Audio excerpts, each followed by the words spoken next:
Alright guys, what is up? Welcome back to my YouTube channel. It's your girl Mackenzie Janelle. Financially stable, make it rain like Mary Poppins, shooting creamy threes like half a pinty like I'm Bassett. And today I am back with another video. Excuse my white shirt. For some odd reason, the white is really focused on this bad boy. So today I'm going to be doing a video that's kind of different from anything I've ever done. This is my first time ever doing this type of video, but I figured why not add another niche to my channel that I can do. So today, if you couldn't tell by the title, today's video is an Umbrella Academy Season 2 review. I finished it about 2 days ago, so honestly I've just been kind of thinking over the season and just what I watched or whatever, and asking questions and all types of different things. So I'm going to be breaking down the entire season with a couple of different sections, and I'll probably miss some things that everybody else missed, but this is my first watch through of the season, and I think I got a lot of stuff down. There are going to be about 5 different sections that I'm going to be doing. First, I'm going to start with character breakdown, and then I'm going to go to favorite moments, then least favorite moments, then I'll be doing questions, and then I'll do my final thoughts at the end. So first, we have the character breakdown. So this is just a rundown basically of where the characters end up after, 5 time jumps after, the whole thing.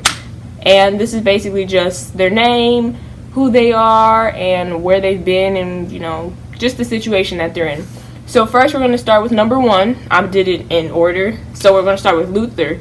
He is in 1962. So he's been in Dallas for like a year. And he is working with some like mafia boss type thing as one of his fighters, or one of like his like bodyguards, I guess, because he's a big old hulking dude. Then we have number 2, which is Diego. He was dropped in 1963 on September 1st, because I guess the dates are actually really important for some reason. And he ends up going to an asylum because he's a knife throwing dude who is basically, he's the only one talking about it, but Diego was like obsessed with JFK's assassination, and that's pretty much why they sent him to the asylum, which is actually pretty fitting for him. And then we have number 3, which is Allison. She was dropped in 1961, and as you all know, the 60s and the 70s, even now, are like a very racist time, but that's when segregation was still lawful. And I did not know that Dallas was that racist. I should have known though, because it's the South. But Allison ends up marrying a man named Raymond Chestnut. We love Raymond. And then we have number 4, which is Klaus. He got dropped in 1960, so he was in Dallas for the longest, and I think he was the first person dropped in Dallas before any of his siblings were. Basically, like, going in chronological order, he was the first one dropped in Dallas. He is actually a cult leader. I guess he went to San Francisco for a while, started a cult there, and think he came back to Dallas, he came back to Dallas to get away from his crazy old cults. We have number 5, who is just number 5. He was dropped in 1963, November 25th, the day of the apocalypse, because 5 can never catch a break. And then we have Ben, who was also dropped in 1960 along with Klaus, since he is dead. He's just a ghost, so he goes where Klaus goes. And then we have number 7, which is Vanya, and she's dropped in 1963, but she's dropped in October 12th, so she's dropped there basically after Luther is. And when she's hit by a car, so she loses all of her memory, but she's living with a family on a farm who I absolutely love. And then here are just some extra characters. So we have Hazel, who at first was alive and very old until he was killed by some other characters that I'm gonna get to as well, which was very sad. But before he left our hearts, he said that he was married to that he was married to Agnes for 20 years before she died of cancer. So that's actually really sad. Then we have Lila, somebody that I'm also going to be talking about, the handler, and then Raymond Chestnut. We love Raymond Chestnut. That is basically just the base character breakdown. Now I'm going to get into my favorite moments. Disclaimer, this is going to need a spoiler alert, because I'm going to be talking about a lot of key points and also a lot of minor points in the show. So yeah, spoiler alert. Don't be mad if you do get it spoiled for you. Plus, it's been out for like almost a week now, so if you haven't watched it, go watch it. Next, we're going to start with my favorite moments. So I had a ton of favorite moments. I have about 24. So there's like so many different favorite moments. So I want to talk about like really good ones. I guess they're all really good ones because they're my favorite. We have quotes as well. My favorite quotes was when Five finds Diego in the asylum, and he's basically talking about, you know, JFK's assassination, and he's like, I stopped his assassination. I knew I could do it. Like, that's my favorite. The whole conversation with them in the asylum was probably one of the funniest moments of the show. Then we have Allison defending her husband from the police, and that was a very serious thing. One thing that I would like to say about Umbrella Academy, this is probably going to be my final thoughts too, but I really like how, I mean, because, you know, the 60s was very racist. So, I mean, there's no getting around that, so I love how they decided to incorporate that. I think somebody's asking about Diego and who he is, and Five is like, imagine Batman, then lower. Klaus quoting TLC and a bunch of other songs from like the 90s or whatever that nobody knows to his cult. That's the funniest thing. When Elliot asks, are you an enemy of the state? Five goes, such an open-ended question if you think about it, and Diego's like, really depends on the people. I think it's mixed up. Either one of them says it. And Five finds Vanya in the cornfields or whatever, and he's like, you can either stay here and wait for the IKEA Mafia to come back and kill you. The IKEA Mafia he's referring to are the Swedes, who play kind of an important role, but not really important.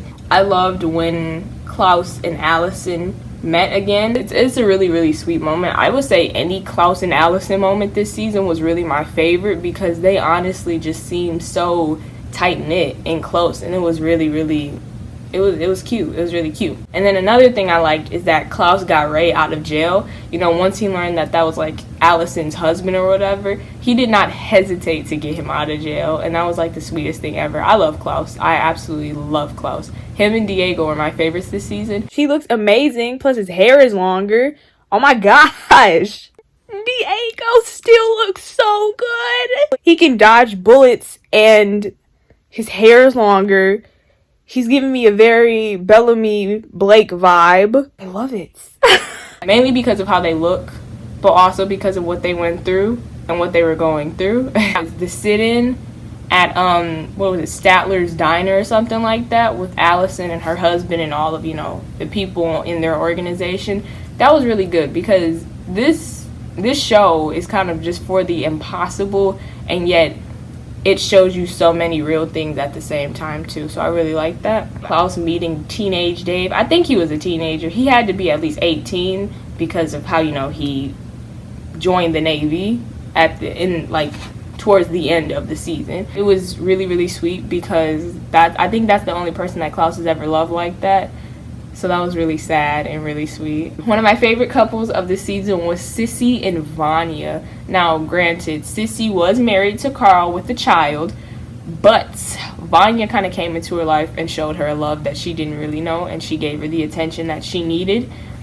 Their relationship was really, really, really beautiful. I absolutely loved the two of them together. Allison, Klaus, and Vanya's drunk talk in Odessa's hair salon, that was hilarious. It was so funny because that's when they were talking about like their love and their life or whatever. You know, Vanya was talking about Sissy, Klaus was talking about Dave, and then Allison was talking about, I think, Ray, but also Luther. They were talking about how Allison and Luther were, and Vanya, even though she lost her memory, she was like, aren't we all related? Like, hold up, what is this romantic thing going on?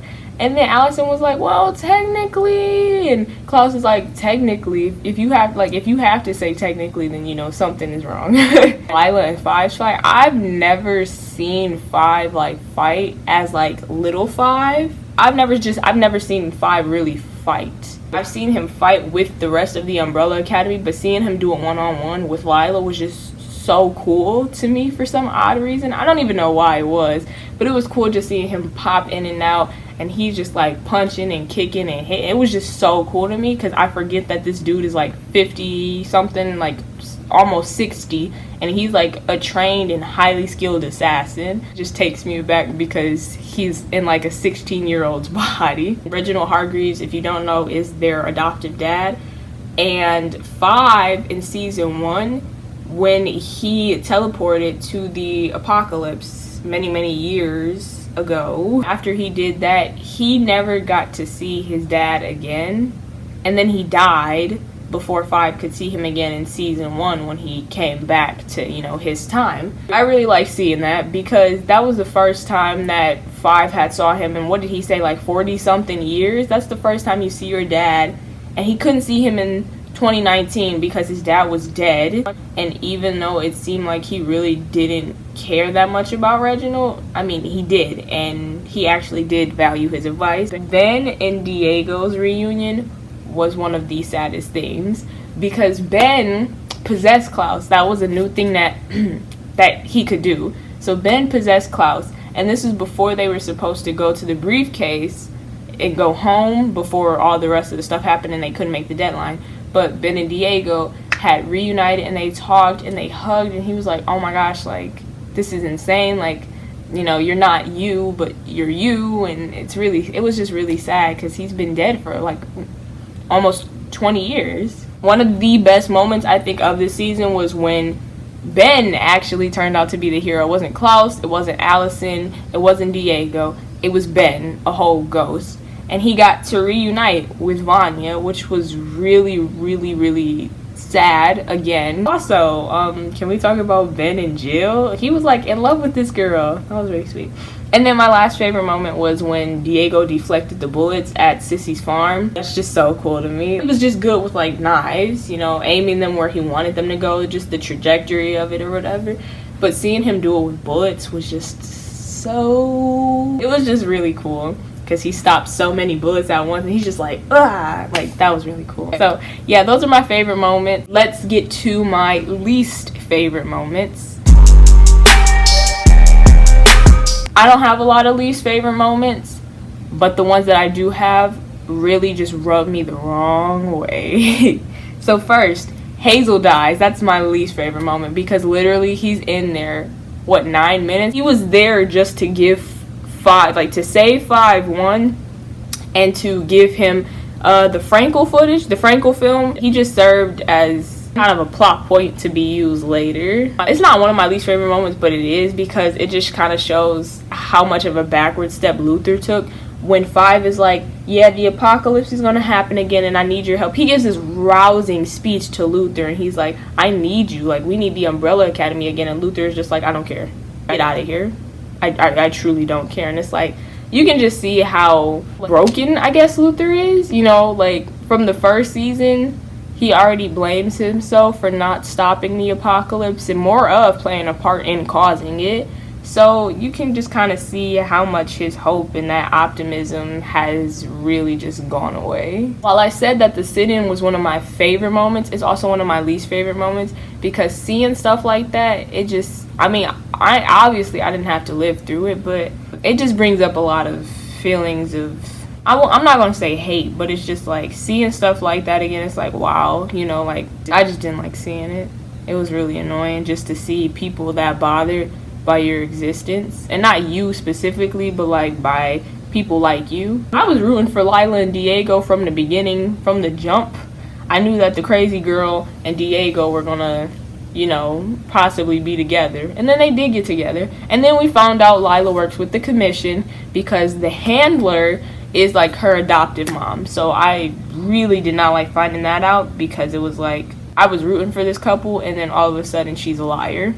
At the sit-in when Ray found out about Allison's superpower, because when they arrested Raymond the first time, she almost used it, but he's like, Allison, like, it's fine, it's cool. And then at the sit-in, there were cops who had dragged Ray out and were just like beating him, and she's just like, I heard a rumor, like, you walked away. And it scared him because he's like, what the heck did you do to make that cop walk away? Like, they're not just gonna listen to some black woman that says please. He thinks that, you know, she infiltrated the movement, the organization, and it was a really, really tense situation, I would say. I really, really, like, was really sad when Klaus found Dave again in the diner, and he's talking to him, trying not to get him to go to the war and trying to prevent it. And his uncle, Dave's uncle, comes back and is like, punch the queer in the face, like hit him, like you're not like him or whatever. And Dave punches Klaus because that's really sad. That's really, really sad to see that he hasn't owned up to who he is, and that, you know, he was pressured to do something like that to somebody he didn't even know, just because of, you know, who Klaus is. And then that causes Klaus to fall off the wagon after 3 years of sobriety, which was really, really sad to see. I think Diego cried a total of 3 times this season, and it wasn't like full-on sobbing, but it was like, and it killed me because Diego was actually one of my favorite characters, if not my favorite character, and he went through a lot this season. While he was in the asylum, he had to come to terms with his whole his issues with his father. When they meet Reginald and they're talking to him again, and Reginald just like completely like eviscerates him and just starts going off on Diego. He starts stuttering, which was kind of like shown a little bit in season 1, but that's what Grace, you know, the robot mom, who is based off of a real person. And it was really sad because Diego started stuttering and he was just crying. And I don't like that nobody tried to like comfort him, except it was Vanya that tried to comfort him only. They all have some repressed trauma and repressed issues, but that's y'all brother. Like, y'all aren't gonna see if he's okay. Like, obviously y'all know that Reginald talks to y'all like that, but that junk is sad. If you couldn't tell, Diego is my favorite character. Now we're going to move on to my final questions. The Vietnam War was over a decade. I know that. But what I want to know is when did Dave and Klaus meet, and how old was Dave while he was in the Vietnam War? Because when we meet the younger Dave in season 2, he looks just to be about like 18, pretty much like the age of enlisting. So it kind of confuses me because he looks a lot older when him and Klaus first meet in season 1. 5 and Vanya were about to fight because 5 was like, we need to go, like, I have the briefcase, we can leave. And this is when they didn't make that hour limit. And 5 is like, no, I'm getting Sissy and Harlan and I'm bringing them back with me. And they were about to fight. And Vanya's powers, I honestly don't know what they are. But I was kind of confused because I'm like, well, 5, like, does 5 have some other powers that I also don't know? I thought 5 was just able to move through, like, time and space, I guess. Who would win in a fight between them? Like, what can 5 do to Vanya? It just kind of confused me. So I think that's really cool to see, like, who would win in a fight between them, because they have vastly different powers. Something that really confused me when Reginald killed all those members of, like, that organization he was part of, and he took off his skin. So that leads me to be like, is Reginald not an actual person, but is he like an actual, like, alien? Because he literally took off his face. I don't know what that was, but I was extremely weirded out and confused, because it kind of leads me to ask, like, okay, well, are the Reginalds that we see, like the other Reginalds we see in the story, are they also aliens? Does Reginald just not die? But then that wouldn't make sense either, because in season 1 he did die because he killed himself. Is the Reginald that we know from season 1 still dead, and the alien is just taking his place? Or what's going to happen to Dave? At the end, he goes to the military anyways, and he actually enlists early, which is why I wanted to know when he enlisted and how long he's been in the war. But he has to enlist early because of Klaus talking to him at the restaurant. Dave is probably going to still die, and he's not going to know Klaus, because Klaus is obviously not going to go back to the war. But I kind of want to see what happens with Dave. The 3 last questions I think are the most important. So, because they have to deal with future, like a future season and just all types of unanswered questions. Where does the Umbrella Academy end up? they end up in like April 2nd, I think, 2019. So the day after the apocalypse or something like that. So they stopped the apocalypse. But if you've seen the end of it, you know that one, Ben is actually alive. And it's a whole different academy altogether. So Reginald's there and Ben's there, and there's like more unseen people at the top of the staircase before the show ends. And it's not called the Umbrella Academy anymore, it's called the Sparrow Academy. How did they get to that point, I guess? Obviously there has to be like a season 3 to explain stuff like that. Next question is, what happens to the commission, and does their absence have something to do with where the Umbrella Academy ends up?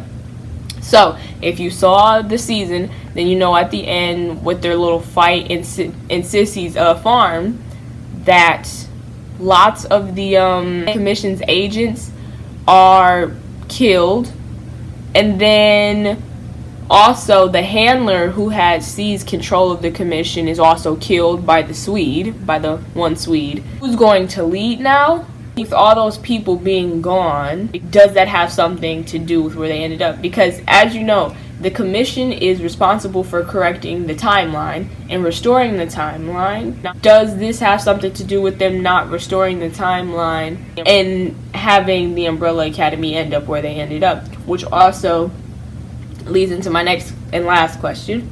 So the last one, does Older 5 end up causing damage to the timeline, or are there multiple universes and timelines? The Avengers Endgame, they explore basically a different type of time travel where it's like one thing you do doesn't cause any change to your timeline, it just creates a new timeline. So in the season, I think the second to last episode or the last episode, Older 5 and Younger 5 meet up and they fight, and then Older 5 gets sent back to 2019 as well, where he was supposed to go. 58-year-old 5 goes back to 2019, while the rest of the Umbrella Academy, including younger looking 5, go back to April, whatever, 2019 as well. It's all different. Does him going back to that timeline have anything to do with where they end up? And it kind of leads in, well, one, it leads into the possibilities of season 3, but it also leads into the possibility of having multiple universes or multiple realities or whatever. So hopefully season 3 will be able to explain all of that, because it's a lot and there is a lot of possibilities and a lot of directions that they could go. Since Ben is in the new Sparrow Academy at the end of the season, this is just an extra question I just thought of, but since Ben is actually alive, does that mean that the rest of the Sparrow Academy is just the Umbrella Academy? So for my final thoughts, I didn't write anything down. I was just thinking about all of it as I went through the rest of the season. So what I will say is that their powers are a little bit wonky at times. It's like they can do this at some times, and then other times they can't do this. So it's kind of weird. I would just like a better explanation of what their powers are. Another thing is that there aren't that many questions at the end, but there's a lot of things to expand on, I think, and there's kind of some loose threads to tie up. And I also feel like there was a lot going on this season, I'm not even going to lie. Kind of confusing at times, but overall, I think it was a great season. It's kind of a show about the impossible, so you kind of just get sucked into it, and some things don't make sense, but I feel like you like the show so much, so you're like, whatever, like it's good anyways. But I feel like there's some things that really need to be cleared up, and their superpowers need to be hammered down. And also, one other question that I had was, what happens to Lila, and how does she play into season 3 now? I would give season 2 about an 8.5 out of 10, just because there was a lot going on and some things didn't really make sense at the time. I can't wait for season 3 if they give us a season 3. So yeah, that was the video. If you liked it, comment your favorite part, or if you watched it, share the video and subscribe to me. If you want to see more content like this, I post Tuesdays and Fridays at 12 p.m. If you want to see me do more reviews, then comment down below. And also follow all my social medias to keep up to date with me, I guess, if you want to. I will see you guys in the next video. I hope this isn't too long. Goodbye.